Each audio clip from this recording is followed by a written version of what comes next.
Very good evening to one and all. So I invite I welcome all of you to the webinar of Environment and Fertility Special Interest Group in association with Indian Fertility Society, Andhra Pradesh chapter.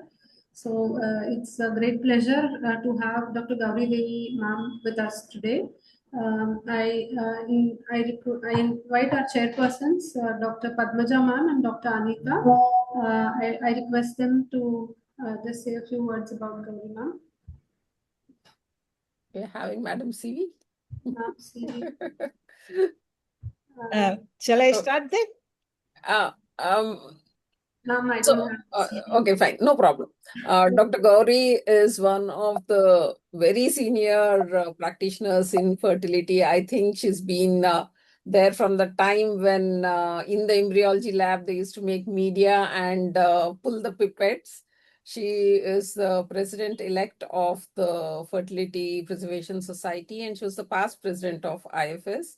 She's been on the executive board of AOGD, and she's had numerous administrative posts, and she is working with the government of Delhi as the MTP advisory committee member.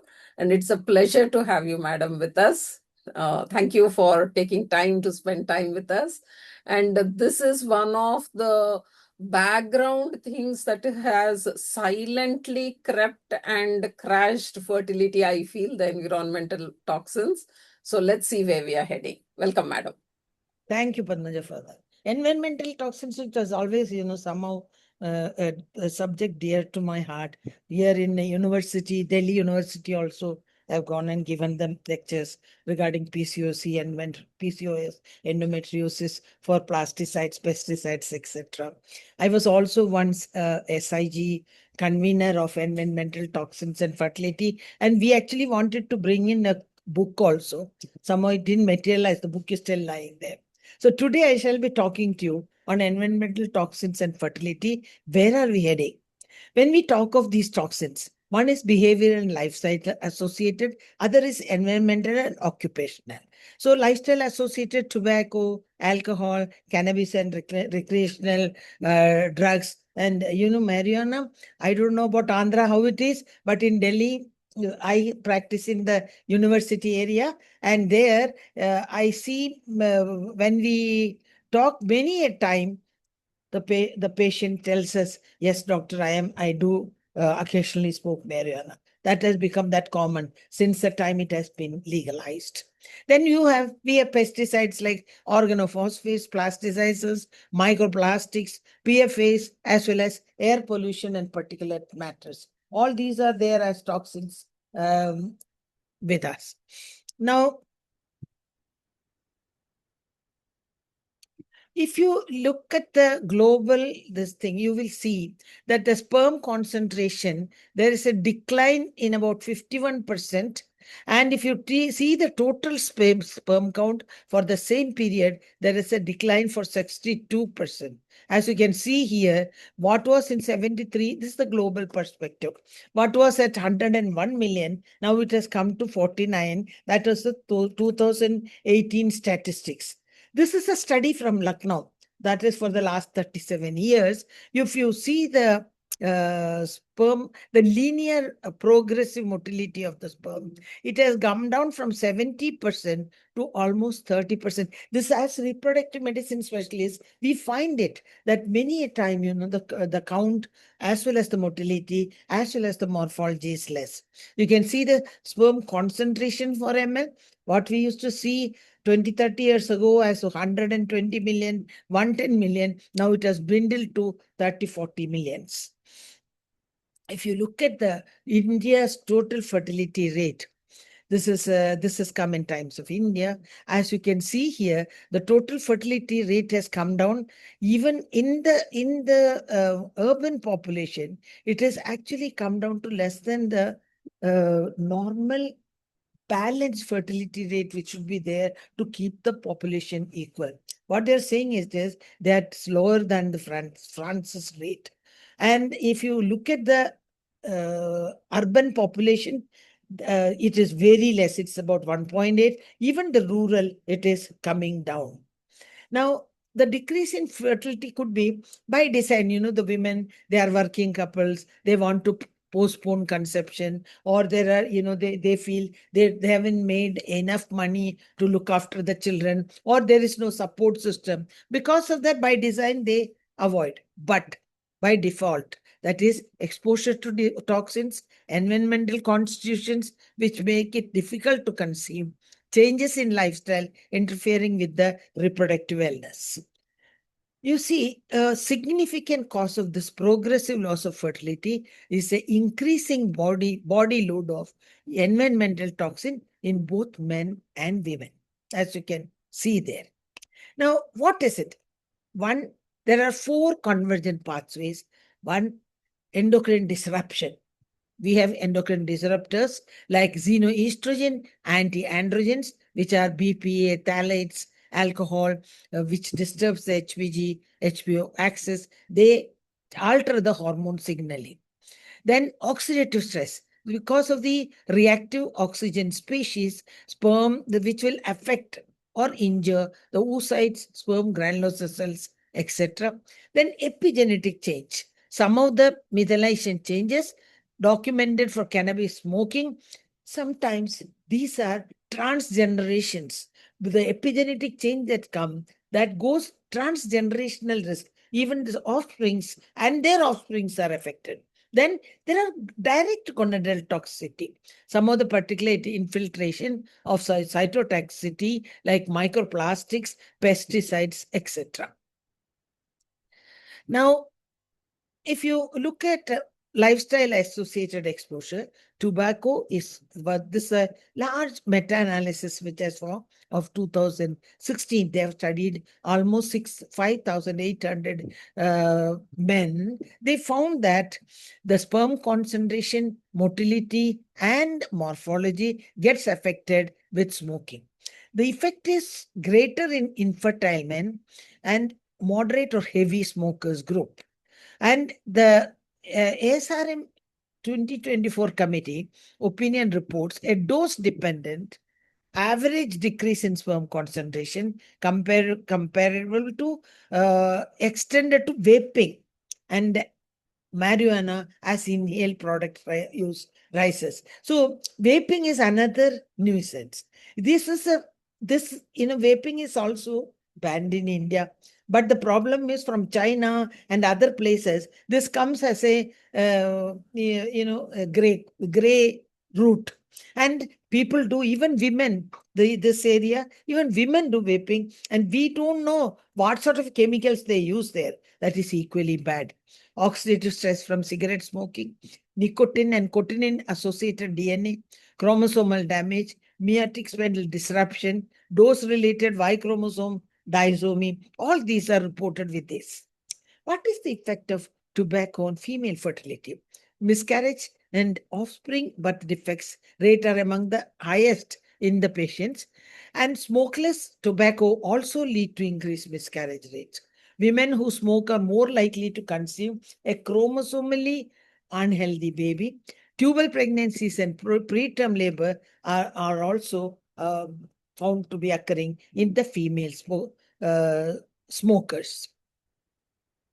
Now, passive smoking and effect. Even if the woman is not smoking, if she's in an environment, let's say in an office, all others are smoking, even that is not good for her. And it is found that those who are exposed to passive smoking experienced a lower pregnancy rate than women who are not exposed to. What about alcohol? Alcohol, in ovarian reserve, chronic to moderate use is associated with decrease in antral follicular count, ovarian volume, increase in FSH. And in man, they found when there is a combined use, that is tobacco plus alcohol, this amplify the adverse effect on semen parameters. The mechanism is that it disrupts the HPG-HPO axis, oxidative stress, and direct effect on oocyte and sperm DNA, which are damaged, and this effect appears on dose dependent than threshold. Now, What about cannabis? Cannabis and recreational drug use exposure, it is found that marijuana and other recreational drug outcome sperm concentration is decreased, and total sperm count is decreased, and quality of semen is also weak and consistent with adverse association. Now, in female, the cannabinoid signaling is integral to follicular maturation and ovulation. Disruption will impair oocyte development, ovulatory function, and placental function. Prenatal exposure is linked to reduced birth weight. What about environmental and occupational exposures? Plastics and phthalates, these are distinct from microplastics. These are this mono-N-butyl phthalate, monobenzyl phthalate. They reduce the sperm concentration, and also they reduce the sperm straight line velocity. So in female, in a 2025 systematic review and meta-analysis, they found phthalate exposure correlates with reduced reproductive level, diminished ovarian reserve, and compromised gamete quality, oocyte as well as embryo quality, and lower success rate. Coming to organophosphates or pesticides, sperm concentration is reduced, so also the total motility, morphology, they are all reduced. And mechanism being acetylcholinesterase inhibition plus independent oxidative stress and endocrine disruption activity. This effect persists even when cholinergic toxicity is subclinical. And these pesticides and some of the things which they incorporate into the earth when they are doing the seeding and things like that. The older type pesticides, what they were using, they are so much incorporated into it that it causes, it's very difficult to remove that from the earth, and it can go transgenerational effect because the produce that is produced from these earth, they can carry on this pesticide for a long time. The pesticides are organochlorines, which are persistent pollutants in the environment, and they show bioaccumulation in the food web. Exposure to pesticide and pesticide residue occurs through ingestion of contaminated food, water, and soil, and inhalation such as dermal and ocular contact. And they have endocrine disruptors also.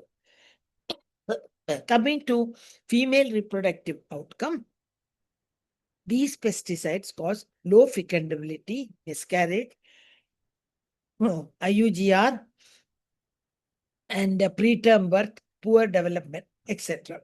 Organochlorine pesticide exposure, it is associated with an increased risk of PCO, endometriosis, and fibroids. Exposure to organochlorine pesticides, this was associated with short menstrual cycles, whereas exposure to the non-organochlorine pesticide, it was associated with longer menstrual cycles.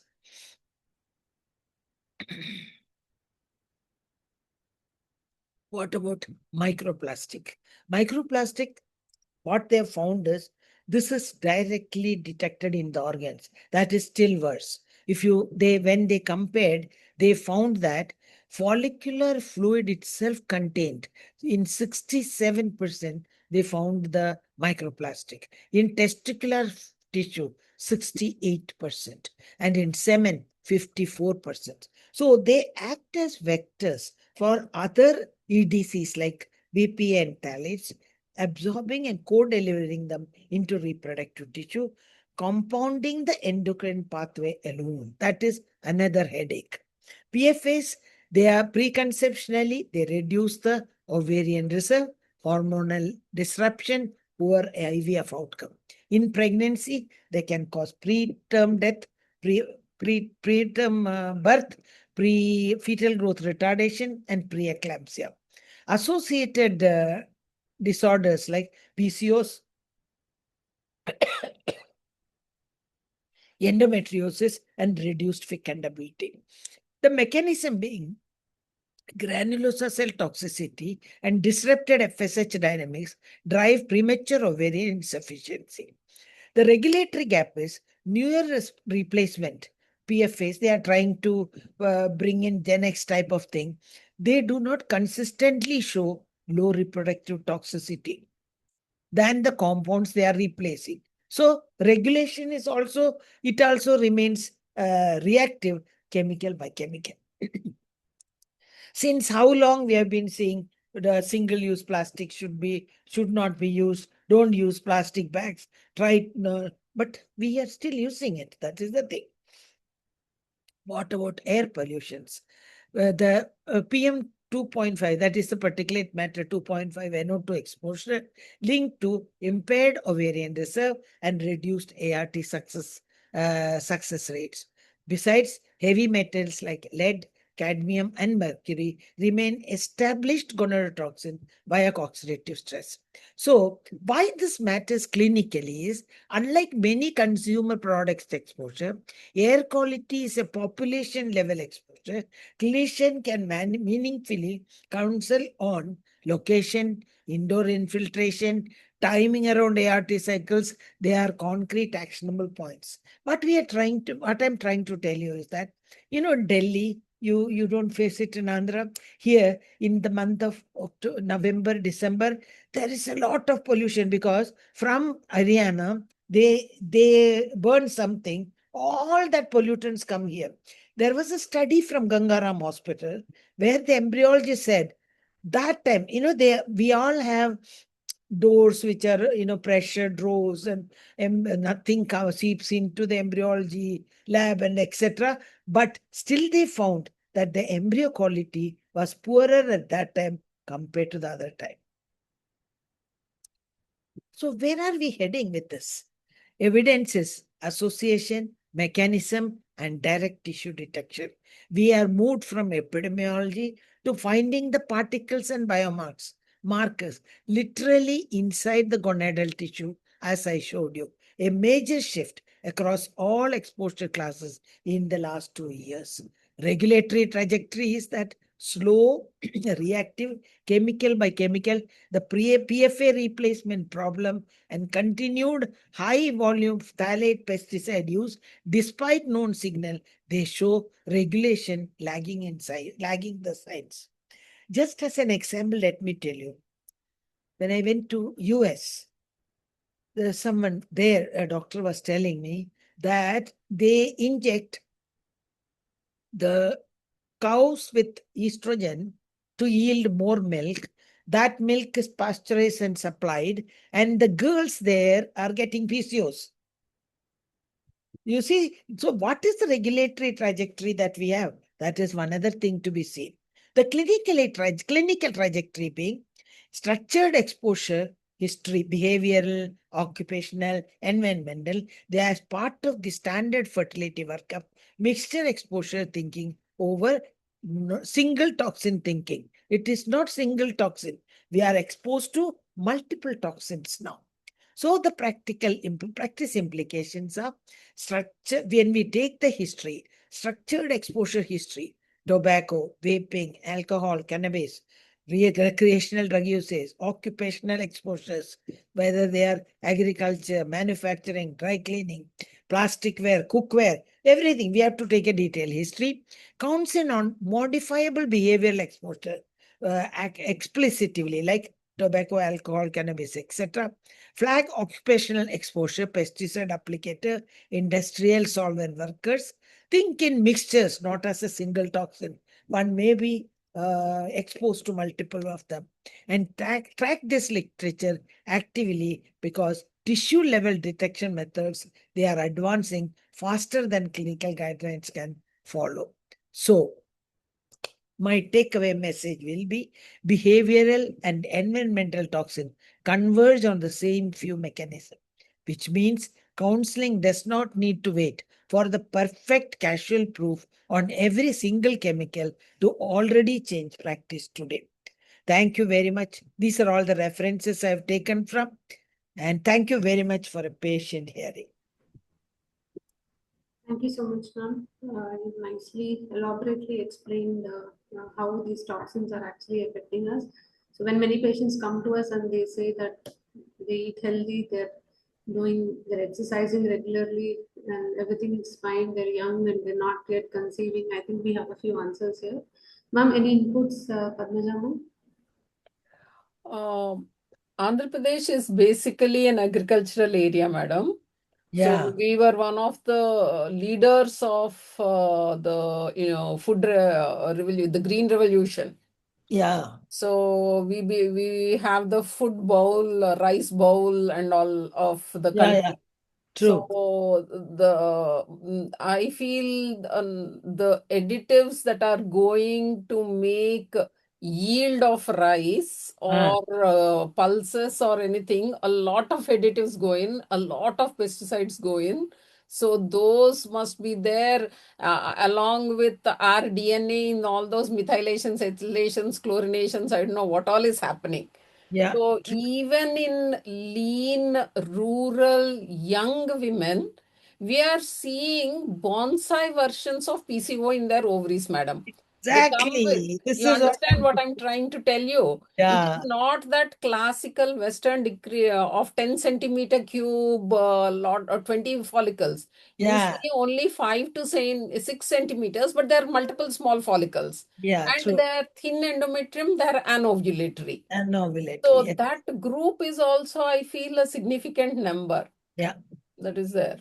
And Mm. for some of these older pesticides, Mm. this when they may not be using it now, but what they've used years ago, That that is still goes there. transgenerational. That is the worry. Where Mm. are we heading? Really, it is a question of worry to us actually. Yeah, I think nature has found a way to curtail the human population before we totally destroy it by itself. So I think like we should have one common thing in our OPs about the modifiable. Don't drink water from plastic bottles. Carry on drinking water. Don't use these Melaware plates to eat because all those will have. Yeah. Don't get hot food in carry home bags. So Uh-huh. some And things those like that. single-use plastics. Don't use single-use plastics. Uh, Don't eat food with a plastic spoon. So something like yeah. that, I think we should write down few because I feel over time, over 2 to 3 months of consistently deplasticizing our environment, maybe a little better it will be. Little better it might be. Yeah. It just become, yeah, drug use. I don't know how about Andhra. Here, educated people who come in, no, Mhm. doctor, I've conceived, last month I was partying hard. I've used Mariana. There was a woman who said she has used cocaine.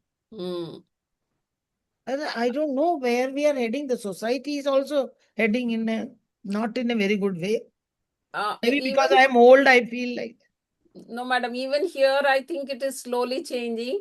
We still haven't got into the habit of give us a list of what all is going in. We Yes, still ma'am. haven't We are gotten. still not asking. Maybe if we start asking, we'll find. Yeah, yeah. And hardly anyway, no, most of the people in a week, at least 12 meals they take from outside. Yes. Either they order in or Mm. they go out and have. Yeah. And what all they put, what oil they use, God only knows. Yeah. I put them strictly. Those who come for IVF, I Mm. tell them, look, till the time we do oocyte retrieval and transfer, you are not eating from outside. Healthy home cooked food. Mm. That's what I tell them. I think we should tell husband cooked food, then he'll pamper his wife. She See, lost here some weight it is also. not the husband, it's the other way around. Husband tells me, No, doctor, husband cooked food so that he is careful about what is going in. And maybe she lose some weight husband also, tells me, ma'am. please tell my wife to eat less from outside because Uh, he himself likes to have home food. Okay. It's been nice Yeah, nice, interacting with nice you, Dr. talking. Gauri. Yeah. Thank you, Thank ma'am. you. Okay, dear. Move on to the next session. I invite the chairpersons, Dr. Swapna is here. Yeah, Dr. Swapna. Yeah, Suma. Dr. Kavya is here. Hello, ma'am. Yeah. So over to you. I just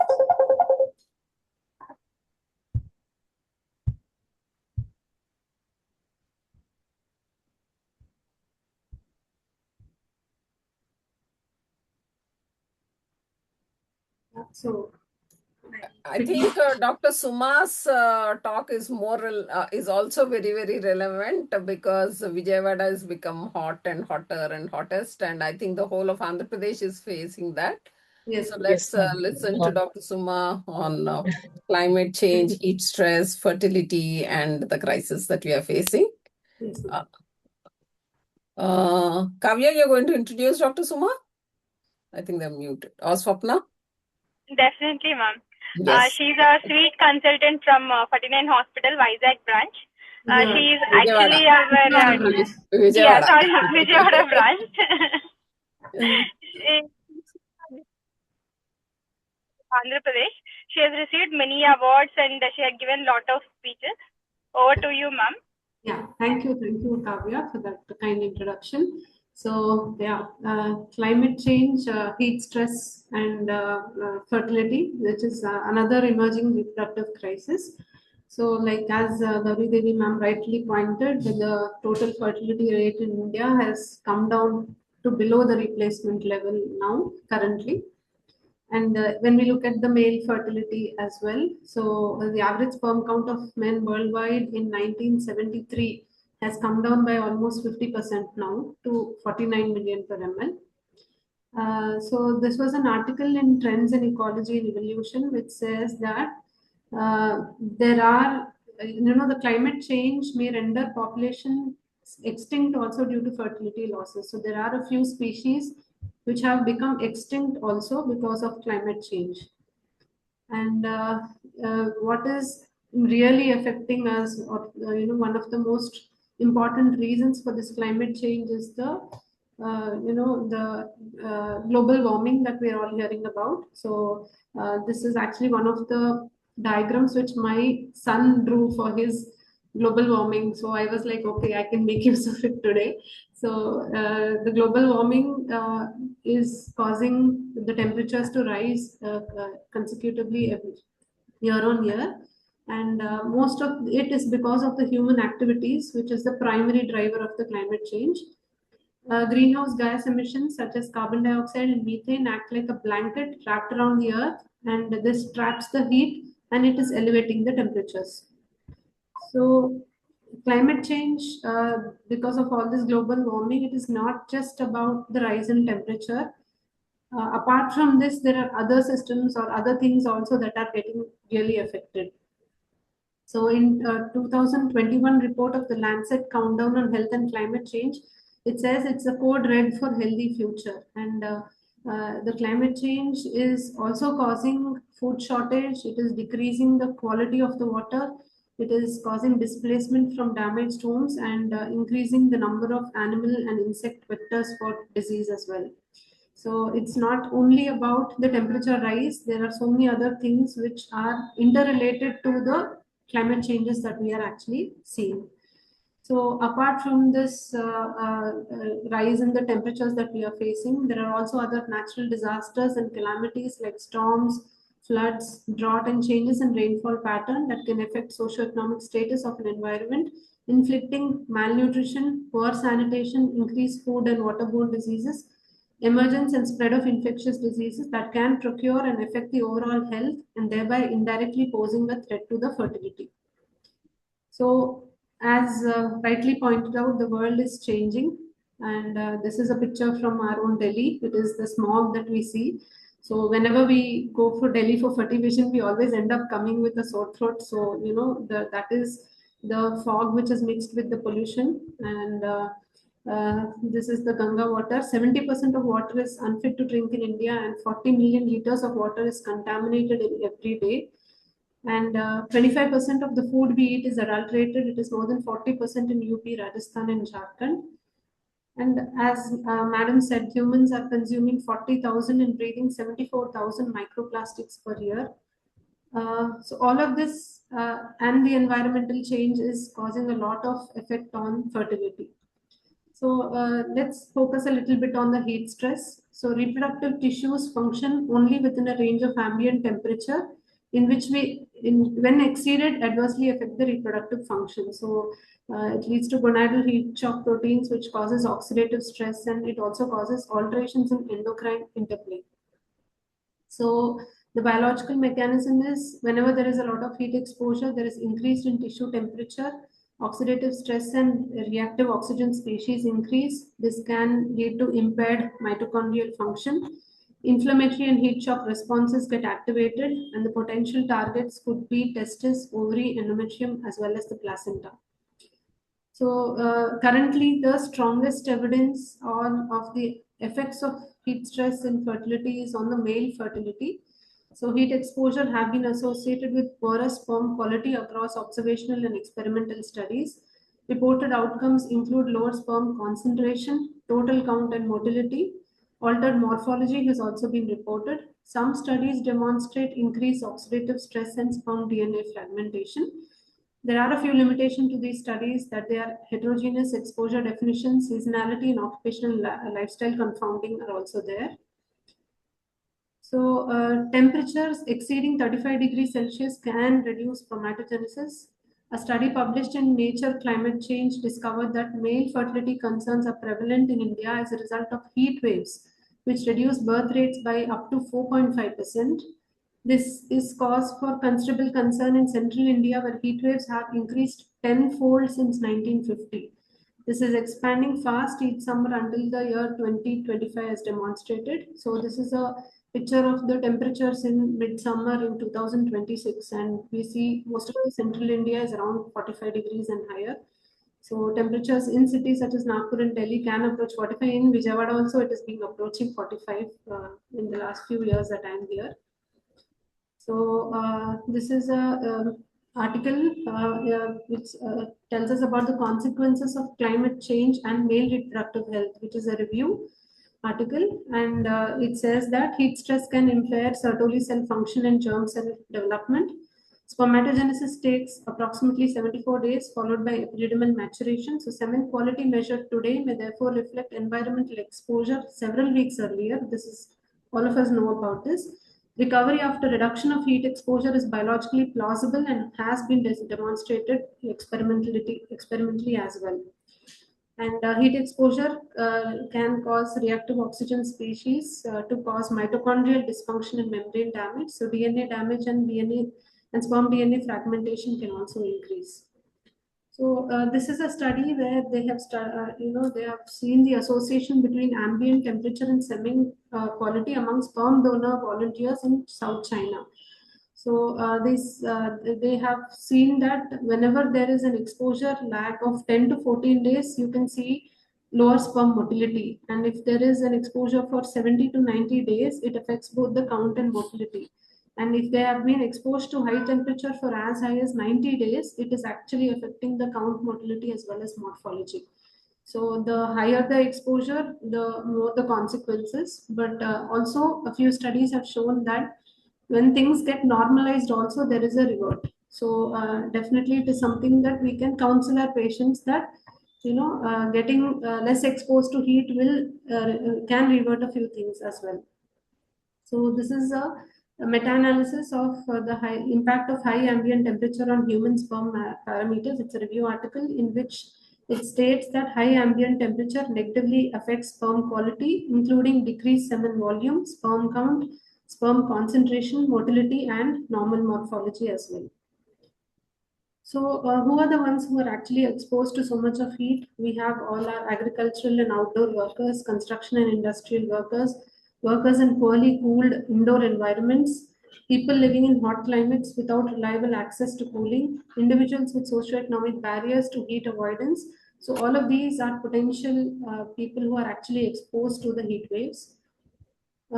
Coming to female fertility and heat stress. So there are a lot of studies and a lot of evidence showing the relation of heat stress to male fertility, but comparatively there is less evidence or less number of studies in relation to the female fertility. Potential mechanisms include oxidative stress, altered granulosa cell function, and endocrine effects. Heat may influence the follicular microenvironment and oocyte maturation. Human evidence for reduced fecundability is less mature than evidence for male semen effects. Evidence regarding ovarian reserve and oocyte competence also remains limited. Biological plausibility does not equal clinical proof. So there is emerging evidence on the effect of heat on menstrual function, fecundability, heterogeneous and emerging evidence. Ovarian reserve, there is insufficient evidence for firm conclusions. And oocyte competence, biologically plausible, limited human outcome data available currently. Miscarriage and pregnancy outcomes, however, there is stronger evidence for environmental heat exposure. So the pregnancy outcomes, there is enough of evidence when compared to the fertility outcomes. So extreme heat exposure has been associated with adverse pregnancy outcomes. Reported outcomes include preterm birth, stillbirth, and low birth weight. Associations have also been described with hypertensive and other maternal complications. Potential mechanisms include dehydration, reduced uteroplacental perfusion, inflammation, and oxidative stress. So risk depends on exposure intensity, duration, timing, acclimatization, and access to cooling. So the next aspect is about air pollution. So as ma'am has already clearly discussed, the major exposures are particulate matter 2.5 or 2.5 microliter micrometer size particulate matter exposure, nitrogen dioxide, ozone, and polycyclic aromatic hydrocarbons and combustion related pollutants and EDCs. And these pollutants are more predominant when there is exposure to heat stress. So mechanisms include oxidative stress, inflammation, endocrine disruption, and vascular effects. And male outcomes are semen quality and sperm DNA integrity.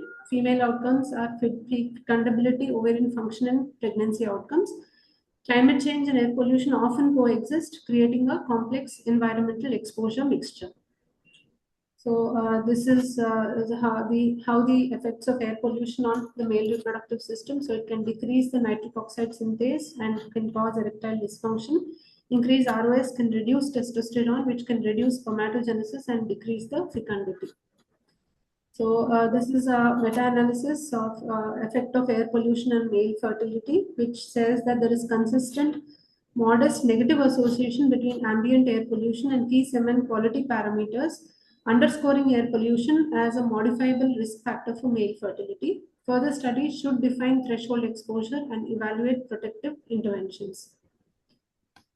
So wildfires, this was included in fertility sterility, so it is something which is probably more common in US. So fine particles with particulate matter 2.5 are the principal pollutant of concern from wildfire smoke. There are limited data on the impact of wildfires on fertility. Abnormal DNA methylation has been implicated in male factor infertility. Floods, this is a picture of the Chennai floods. Chennai floods are quite common. So effects of flooding on fertility largely reflect socioeconomic drivers. All the waterborne diseases pose a high risk, and especially the spread of diarrhea and cholera in low income countries with resultant dehydration can impact pregnancy outcomes. Maternal stress from natural disasters can also impact postnatal development. And we have the toxic chemicals and metals. I think ma'am has described very much in detail about all of these endocrine disrupting chemicals. So climate change, air pollutions, and EDCs are closely linked. High temperatures increase the release of persistent organic pollutants, which can then bioaccumulate in soil as well as food. Persistent organic pollutants can also accumulate in food chains such as fish as well. So all of these are interlinked and can affect fertility. So does climate change impact IVF and IUI outcomes? So potential pathways could be sperm quality, oocyte competence, embryo development and implantation. Direct evidence linking ambient heat exposure to IVF live birth still remains limited. Seasonality may be confounded by behavior, pollution, patient characteristics and laboratory conditions. We cannot extrapolate semen findings directly to ART outcomes. But as ma'am said, there is a research which is done in their own Gangaram hospital, which shows that in that particular period of time where there is higher air pollution, the outcomes are definitely negative. Climate change and reproductive inequality, environmental exposure is not equally distributed across populations. Occupational heat, housing quality, cooling access, and healthcare access can modify the risk. Climate vulnerable populations may experience a disproportionate reproductive burden. Climate resilient reproductive care requires both clinical and public health interventions. So what can fertility clinicians do? So we should ask about major occupational or environmental heat exposure when clinically relevant. We should advise reduction of avoidable heat exposure and access to cooling and hydration during limited extreme heat. So drinking plenty of water is also very important. For male infertility, consider recent heat exposure when interpreting the semen results. During pregnancy, provide practical heat avoidance advice during heat waves. Maintaining appropriate laboratory temperature control and indoor air quality is very important, and avoid presenting unproven climate-specific interventions as established fertility treatment. So there are a lot of research gaps in these areas. So prospective studies using individual temperature and pollution exposure measurements, critical exposure windows and dose response relationships, there's reversibility of reproductive effects after exposure reduction, effect on ovarian reserve, oocyte competence and embryo development, effects on implantation, clinical pregnancy and live birth, and interventions that improve climate resilience and reproductive outcomes. These are all areas of research gaps. So my take home is that heat is a reproductive exposure, not merely an occupational or environmental hazard. Evidence for adverse effects on male reproductive function is currently strongest. Extreme heat and air pollution are increasingly associated with adverse pregnancy outcomes. Female fertility, oocyte competence, and ART outcomes remain important areas of investigation. Climate-aware reproductive medicine will require clinical laboratory research and public health action. So thank you. Thank you so much for your patient listening. Thank you, Suma, for the nice presentation. So I think at times, no, we should look back at our traditions that are there, and we seem, as we are more and more educated, we seem to be having less observational skills and applying the general knowledge as common sense. Okay. So maybe our grandparents had it right.